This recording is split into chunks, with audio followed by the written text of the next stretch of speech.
చింత చచ్చినా పులుపు సావలేదంట. ఇప్పుడు ఈ సామెత బీఆర్ఎస్కు సరిగ్గా అతికినట్లుగా సరిపోతుంది. గత ఏడాది అసెంబ్లీ ఎన్నికల్లో దారుణ ఓటమి ఎదురైనా బీఆర్ఎస్ నేతల్లో మాత్రం నోటిదూల తగ్గలేదు. అధికారంలో ఉన్నప్పుడు నోరు జారినా కవర్ చేసుకునే సౌలభ్యం ఉంటుంది. కానీ విపక్షంలో ఉన్నప్పుడు మాత్రం మాట తూలితే సీన్ సితార్ కావడం ఖాయం. ఇదిగో బీఆర్ఎస్ వర్కింగ్ ప్రెసిడెంట్ కేటీఆర్ పరిస్థితి ఇప్పుడు సరిగ్గా అలానే ఉంది. మహిళలకు ఉచిత బస్ ప్రయాణంపై ఎవరూ కామెంట్స్ చేయొద్దని బీఆర్ఎస్ నేతలకు హుకుం జారీ చేశారు. అయితే శకునం చెప్పే వల్లే కుడితిలో పడ్డట్టుగా అందరినీ మాట్లాడొద్దని చెప్పి తానే నోరు జారారు కేటీఆర్. దీంతో ఎక్స్ వేదికగా ఆయన సారీ చెప్పినా కాంగ్రెస్ సర్కార్ మాత్రం వదిలిపెట్టేలా లేదు. సీన్లోకి మహిళా కమిషన్ కూడా వచ్చి చేరింది.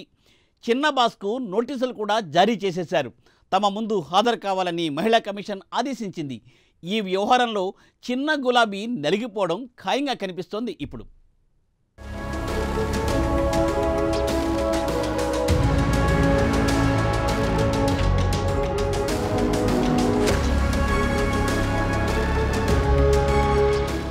బీఆర్ఎస్లో పార్టీ అధిష్టానం పెట్టే రూల్స్ కొందరికే వర్తిస్తాయా? టాప్ టు బాటం అందరికీ అవే రూల్స్ వర్తించవా? ఒక సీరియస్ నిర్ణయం తీసుకున్నప్పుడు అంతా దానికి కట్టుబడి ఉండాల్సిన అవసరం లేదా? కొందరు పెద్దలకు విచ్చలవిడి మినహాయింపులు ఉంటాయా? వాళ్ళు ఏమనుకుంటే అది మాట్లాడేయొచ్చా? పార్టీలో కొత్తగా ఇప్పుడు ఈ చర్చ ఎందుకు జరుగుతోంది? ఏ విషయంలో రచ్చ మొదలైంది?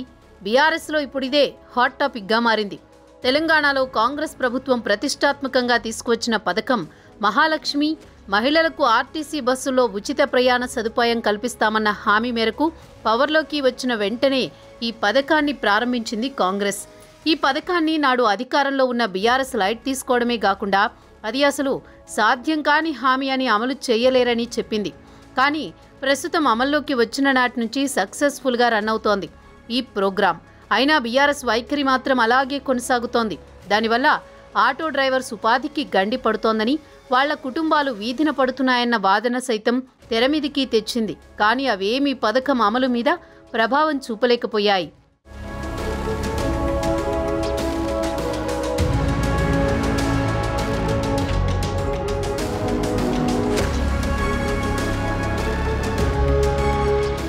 మరోవైపు సోషల్ మీడియాలో సైతం రకరకాలుగా ట్రోలింగ్ నడుస్తోంది. మహిళలు పనిలేక ఉచిత బస్సులు ఎక్కుతున్నారని, బస్సుల్లోనే వెల్లుల్లి తొక్కలు తీసుకోవడం, కూరగాయలు అమ్ముకోవడం లాంటి వీడియోలను హోరెత్తిస్తోంది. అయితే ఇవన్నీ కూడా బీఆర్ఎస్ కావాలని తన సోషల్ మీడియా ద్వారా ప్రచారం చేస్తోందని కాంగ్రెస్ ఆరోపిస్తోంది. ఈ క్రమంలోనే తాజాగా బీఆర్ఎస్ వర్కింగ్ ప్రెసిడెంట్ కేటీఆర్ చేసిన వ్యాఖ్యలు మరోసారి దీనిపై చర్చకు దారితీశాయి. పైగా ఆయన అన్న మాటలతో పార్టీ ఇరుకున పడుతోందన్న వాదన సైతం బలపడుతోందట. ఆటో డ్రైవర్స్కు అన్యాయం పేరుతో తాము చేస్తున్న రాజకీయంతో మహిళల్లో వ్యతిరేకత వస్తోందని గ్రహించిన బీఆర్ఎస్ ఉచిత బస్సు ప్రయాణం మీద ఇంకెవరూ మాట్లాడవద్దని ఇంటర్నల్గా చెప్పేసిందట. అప్పటి నుంచి పార్టీ నాయకులు ఆ విషయంలో సంయమనం పాటిస్తున్నారు. కానీ ఆ విషయమై తాజాగా పార్టీ వర్కింగ్ ప్రెసిడెంట్ కేటీఆర్ చేసిన వ్యాఖ్యలు దుమారం రేపుతున్నాయి. తెలంగాణ భవన్లో జరిగిన కార్యక్రమంలో మాట్లాడిన కేటీఆర్ మంత్రి సీతక్కను విమర్శించే క్రమంలో వివాదాస్పద వ్యాఖ్యలు చేశారు. మహిళలు ఉచిత బస్సుల్లో కూర్చుని కుట్లు అల్లికలేం కర్మ, బ్రేక్ డ్యాన్సులు కూడా చేసుకోవచ్చునని అన్నారు కేటీఆర్. ఆ బ్రేక్ డ్యాన్స్ మాటల మీద తీవ్ర అభ్యంతరం వ్యక్తమవుతోందట మహిళల్లో. మాజీ మంత్రి అహంకారపూరితంగా మాట్లాడుతున్నారని, ఉచిత బస్సుల్లో ప్రయాణించే మహిళలంటే ఆయనకు అంత చిన్నచూపా అంటూ విమర్శలు వెల్లువెత్తుతున్నాయి.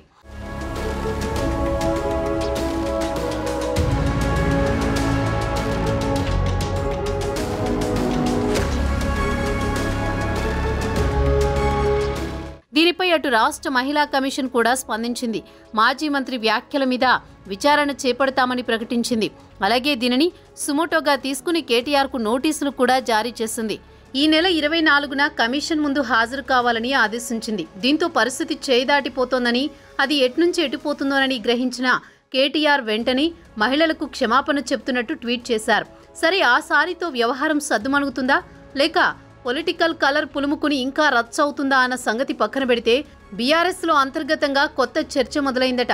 పరిస్థితి తీవ్రతను గమనించి మహాలక్ష్మి పథకంపై ఎవరూ నెగిటివ్ కామెంట్స్ చేయవద్దని, ఆ విషయంలో బహిరంగ వ్యాఖ్యలకు తావులేదని తమకు నిర్దేశించిన పార్టీ పెద్దలు తామే లైన్ దాటడమేంటన్న చర్చ జరుగుతోందట కేడర్లో. పార్టీ నుంచి ఆదేశాలు వచ్చాక తామెవ్వరం మాట్లాడడం లేదు, కానీ సాక్షాత్తు వర్కింగ్ ప్రెసిడెంటే మళ్లీ తేనెతుట్టను కదిపి సారీ చెప్పేదాకా తెచ్చుకోవడమేంటని మాట్లాడుకుంటున్నారట పార్టీ నాయకులు ఇంత సున్నితమైన అంశంలో ఒక్కసారి నోరు జారితే జరిగే డ్యామేజ్ను కంట్రోల్ చేసుకోవడం చాలా కష్టమన్న అభిప్రాయం వ్యక్తమవుతోంది.